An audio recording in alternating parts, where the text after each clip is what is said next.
back to the Weeaboo Corner. I am the greatest sick host on this planet Earth, Sloppy, and today we will be taking a quick look at the manga that laid the groundwork for one of the most popular tsundere characters in the modern anime era. Don't Toy With Me, Miss Nagatoro, by Nanashi. I picked up each volume, or technically the first 5 at this point, because I wrote this like 2 months ago. The first 5 volumes of Don't Toy With Me, Miss Nagatoro from my local Barnes & Noble for about $13, and then I got the rest online for around the same price point. About $13 United States, or about $18 Canadian. A link will be to the first volume, Amazon listing of the first volume will be included in the description below, just through the standard Amazon website. Very, very simple.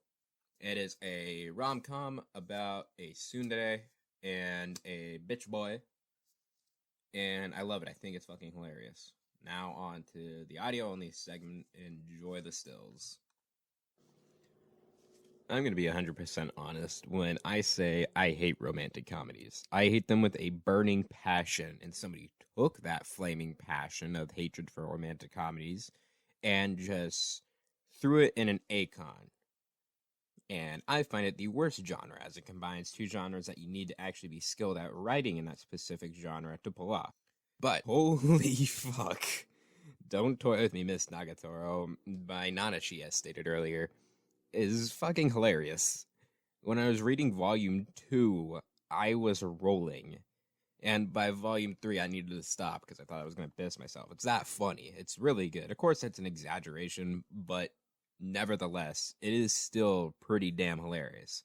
And the relationship between Nagatoro and Senpai is legitimately cute and kind of in a realistic way, with Nagatoro being a decent tsundere, definitely along the more exaggerated lines of it. What great tsunderes need to be able to pull off is be a tsundere and keeping the relationship stable. The one that come to mind of that is Taiga from Toradora, and sometimes Asuka of Neon Genesis Evangelion, even though it's not really a canon relation. Fuck off.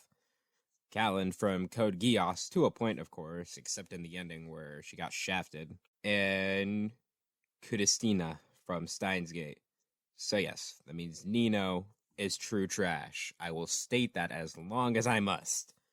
Miss Nagatoro, though, does the usual tsundere shtick, but she recognizes when she went too far. Example, in the very first interaction between the two, Volume 1, Chapter 1, and in the first episode of the anime, when Miss Nagatoro get into the meat and potatoes of her taunts about Senpai's manga that he was reading, she actually makes him cry, and when she notices that, she keeps up the teasing mask, but wipes his tears and loans him her handkerchief. But even when she leaves the room, that's when she thinks and questions, like, seriously, holy crap, did I overdo it that time? And speaking of Chapter 1, Volume 1, let's begin the early plot. There's a very simplistic story here, which I like. Miss Nagatoro finds a reserved artist and makes him the target of over-exaggerated teasing, but both grow to find feelings for one another, even without saying it to one another. It's kind of like Kaguya-sama, but I actually read Nagatoro. I'm sorry, I'm lazy, leave me alone.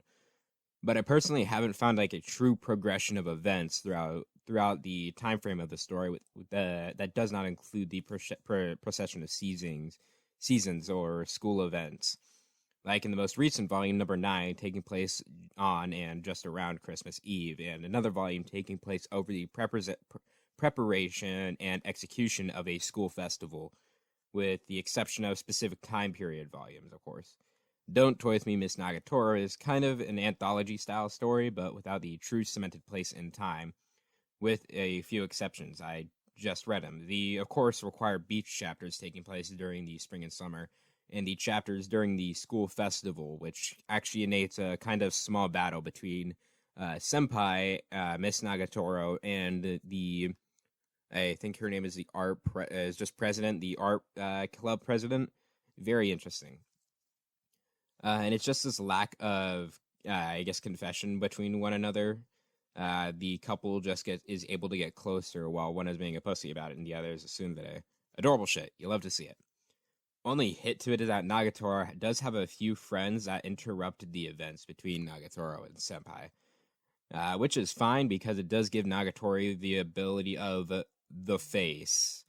But no, not the lacking in hentai ahegao faces that she pulls off in almost every chapter, but the face of a predator with eyes on prey, or in this instance, protection. The immediate predator like switch from one panel to, oh no, I can only do X, and then the immediate panel stating, no, he's fine, with the blankest expression. It's obvious. It's pretty amazing. There's the protection face, and then there's the lack of reaction. A total 180 from her normal attitude, caused by, of course, the wonderful anime and manga classic plot point of misunderstanding, mostly involving Nagatoro's friends, as stated earlier, and again, as stated earlier, the art club president. And at the end of the volume, there is one or two mini chapters that contain a very small singular event story. Like in volume 1, Nagatoro will cause Senpai to tease him while she's in the bath and do the whole, ooh, are you getting hard on now? Because I'm telling you, I'm in the bath. But then her face accidentally hits the video call option, and instead, by the end of the call, Senpai finally tells her that she's on video. It's honestly, to me, I think it's pretty funny. And it is never brought up again. It's honestly kind of like how acts as a situation would occur in real life without the lawsuit and faint call of him being a rapist. Now I touched on the art earlier, but I don't know why I'm saying now so much.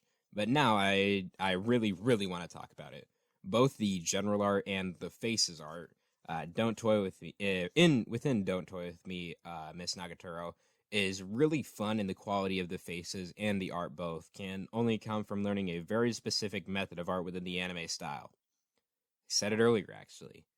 Yes, that is correct.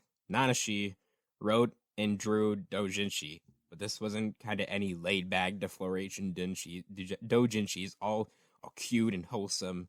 No, this was hardcore lolly rape involving a band of gorillas. Both the safe-for-work ones seen in Nagatoro's and the other ones in the doujinshis he used to make, they're really good and high quality. But other than that, the art is fairly standard. But I think that Nanashi's style definitely is fairly distinct within the shoujo genre, considering it's not the typical shoujo art with huge circular eyes and tiny stars within them. That kind of immediately plunders into your mind when you think of shoujo artists. Or kind of like Sailor Moon, again, big, large eyes and tall, lanky figures, which would be seen a lot in shoujo anime and shoujo manga, most notably with K-On! Kind of following that cutesy aesthetic, as would be Lucky Stars for the large eyes and kind of over-exaggerated expressions, to a point, of course. Within those details, those usually go to the main characters with simplified art for the background characters. But here, there's a very calm balance between the foreground characters and the objects within the background, and as well as the background characters with Nanashi's art, and it looks very, very clean. Now, as of the recording of this video, the current, I believe, 11 volumes of Don't Toy With Me, Miss Nagatoro are not legally available in English as physical copies, and there are currently only 9 released to my knowledge, so be sure to keep a lookout for the others when they eventually release. And also, I believe Nagatoro is listed as ongoing, so the number stated before is, of course, subject to change, and as is with the second season of the anime coming at some point. And I'm actually glad it's getting a second season, because even though I didn't watch the entire of it because I felt that the manga was easier to read, it is fairly good, and does add that extra like little splish and splash to the coloring of the art as well. So far, and considering the quality and consistency within Don't Toy With Me, Miss Nagatoro's manga, thus far, I doubt my rating will change when the other 2 volumes release. So far, Don't Toy With Me, Miss Nagatoro, I give her an 8 out of 10. It's bloody hilarious, has great writing, amazing art, and for personal points, Nagatoro is one of the very few rom-coms to actually make me laugh and enjoy the romance within it. They usually can only do one or the other, or most of the time, neither.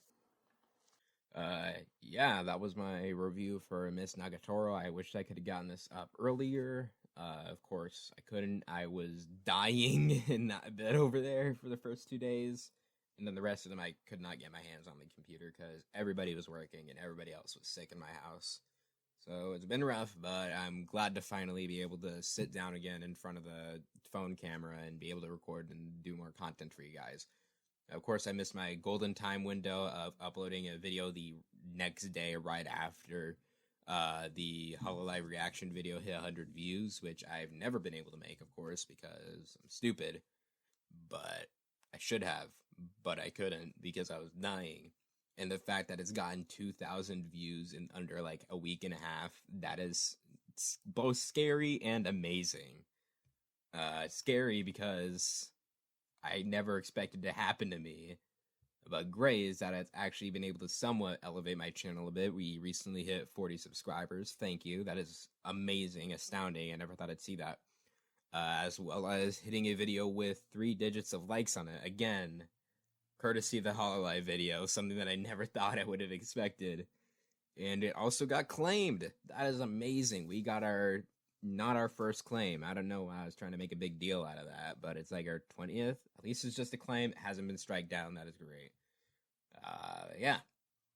That is it from your boy Sloppy. As stated, the link to Volume 1, due to the amount of manga in the list there is, I don't want to go back and forth between the Amazon listing and the description page, because last time I did that was for Dead Man Wonderland, and it overheated the fuck out of my phone for about an hour and a half, and I don't want to go through that again, because I got to get this up as quickly as possible. So yeah. This video was actually shorter than my other reviews, so I'm glad I kept that somewhat in, I guess. Anyways, I am your boy Sloppy of the Weeaboo Corner. I am not dead. I should be, though. Goodbye. Oh yeah, and don't forget to like and subscribe. I put a lot of work into these. Bye.